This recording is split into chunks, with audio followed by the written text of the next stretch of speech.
ایک بڑا پیارا سا تجربہ میں آپ کے ساتھ شیئر کروں گا. کچھ عرصے پہلے میں اجمان میں تھا. اجمان دبئی کے قریب ایک چھوٹا سا ملک ہے.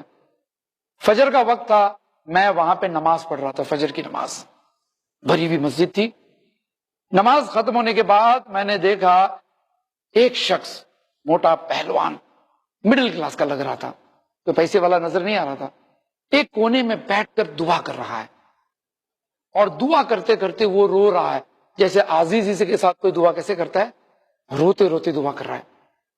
تو میری نظر, میری توجہ وہاں گئی, اٹینشن میرا وہاں, اور دیکھتے رہا یہ آدمی, یہ شخص یہ دعا کرتے جا رہا ہے.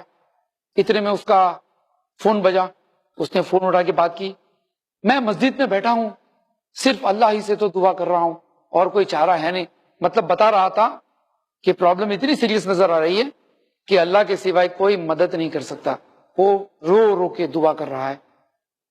مجھے بھی دلچسپی ہوئی, کیا بات ہے بھائی, ایک آدمی اتنا کیوں رو رہا ہے مسجد میں فجر کے وقت. تو میں جا کر ذرا سا قریب بیٹھ گیا دیکھنے کے لیے, ہو سکتا ہے شاید میں کچھ کام آ جاؤں اس کو. اب وہ شخص دعا کر رہا ہے. اس کے بعد دعا ختم کی, آنسو پوچھے, اٹھ کے جانے لگا. میں بھی اٹھا, اس کے ساتھ گیا. میں نے کہا بھائی جان السلام علیکم. وعلیکم السلام. آپ کو مسجد میں دیکھ رہا تھا, آپ رو رہے تھے, اور میں اتنے سالوں سے مسجد میں نماز پڑھتا ہوں, اس طرح سے میں نے لوگوں کو مسجد میں رو کر اتنی لمبی دعا مانگتے ہوئے دیکھا نہیں ہے. تو میں نے سوچا شاید آپ کو کوئی تکلیف ہے, میں آپ کے کچھ کام آ سکتا ہوں.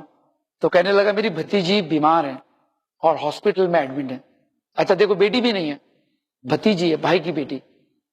تو میں نے کہا بھائی صاحب کچھ پیسے کی ضرورت ہے آپ کو, یو وانٹ اینی ہیلپ؟ کیونکہ آدمی کب اللہ کے پاس آتا ہے, عام طور پہ ایک دم کوئی بھی راستہ نظر نہیں آتا ہے, تب سب سے لاسٹ میں اللہ یاد آتا ہے کہ نہیں.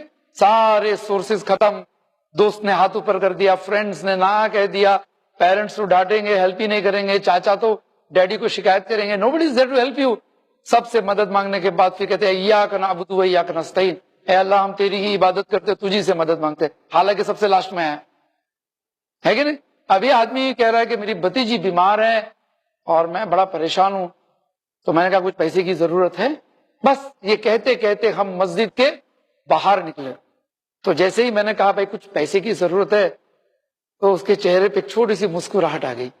ابھی رو رہا تھا, ایسے مسکراہٹ, میرے کندھے پہ ہاتھ رکھا اور کہا وہ جو سپر مارکیٹ ہے نا وہ میرا ہے, اور یہ گاڑی ہے نا یہ بھی میری ہے. تو میں نے کہا بھائی آپ اتنا رو رو کے دعا کر رہے تھے, میں سمجھا غریب ہے آپ, اچانک سی ضرورت آ پڑی ہوگی آپ کو. تو کہ نہیں, جب بھی تکلیف ہو نا اللہ سے مانگنا چاہیے. ٹھیک ہے ہمارے پاس پیسے ہیں, پیسے سے تھوڑی کسی کی جان بچ سکتی ہے, گاڑی سے تھوڑی جان بچے گی. اچھے سے اچھے ہاسپٹل میں رکھ کے آؤں میری بھتیجی کو, لیکن جو کام اللہ کر سکتا ہے وہ پیسہ تھوڑی کر سکتا ہے, طاقت تھوڑی کر سکتی ہے, ڈاکٹر تھوڑی کر سکتا ہے. اور یہ کہہ کے وہ چلا گیا. میں سوچتے رہا کہ کیا بات ہے, آج بھی دنیا میں ایسے لوگ ہیں, پیسے والے لوگ بھی, کہ ضرورت محسوس ہونے پر سب سے پہلے انہیں اللہ یاد آتا ہے. میں بھی مسجد میں گیا, میں نے بھی اس طرح سے دعائیں کرنے کی تھوڑی سی کوشش کی کہ بھائی ہماری بھی دعائیں دیکھیں کیسی ہے, ہم کہاں ہیں. پھر میں نے سوچا کہ پچھلے وقت کب میں اللہ کے سامنے رویا تھا اس طرح سے, یاد نہیں آ رہا ہے, ایک لمبا عرصہ گزر گیا.